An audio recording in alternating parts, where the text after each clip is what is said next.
No.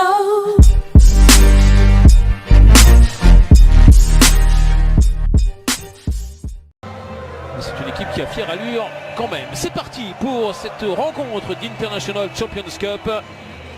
Liverpool dans un maillot assez inhabituel, on va dire, plutôt violet, on va dire, avec des petits parements un peu vicieux de la part du milieu de terrain portugais, Rafael Camacho, qui a frappé lui-même le corner avec Robertson et la tête.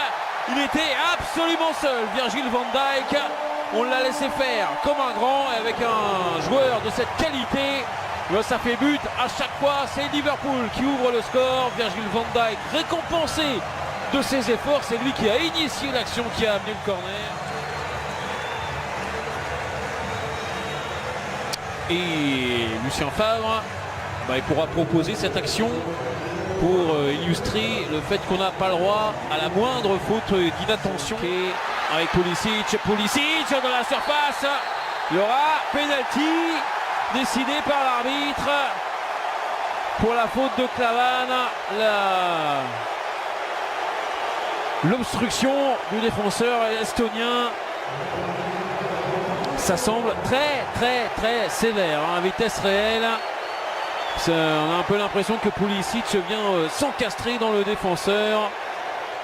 Et Loris Karius sur sa ligne avec Pulisic, contre-pied, pas de problème, et Dortmund qui égalise après un peu plus de 20 minutes en seconde période sur sa première véritable attaque. Il y a eu beaucoup de coups de chaud dans la défense allemande, et sur la première attaque, Dortmund bénéficie d'un penalty assez généreux. Pulisic ne se fait pas prier pour égaliser, un but partout donc. Tout est relancé dans ce match.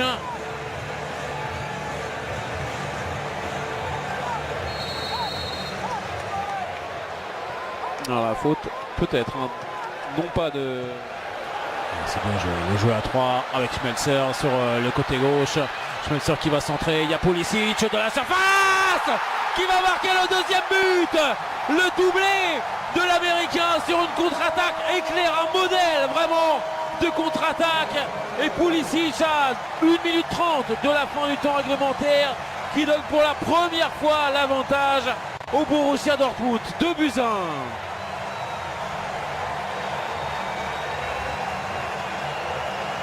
Il y a des phrases toutes faites dans le foot. Il y a dominer n'est pas gagné par exemple. Ça on l'entend parfois à tort et à travers. Mais là vraiment c'est exactement le match qui convient pour sortir cette phrase un peu toute faite de Pulisic qui s'est arrêté, qui va peut-être pouvoir centrer. Il va frapper.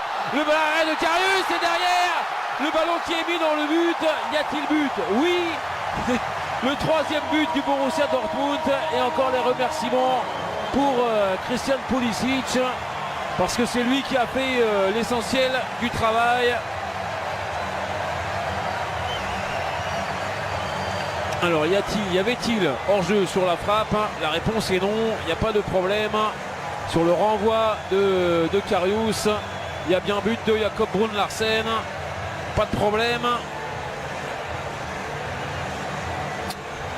Il est revenu cette saison à Dortmund, le Danois.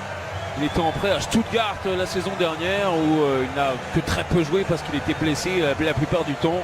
Blessure au genou notamment. Et bien là il est à point nommé. Ingénieur d'Érythrée, attention parce qu'il y a encore une frappe avec un ballon perdu. Déjoue complètement et on va s'arrêter là. Une fin de match.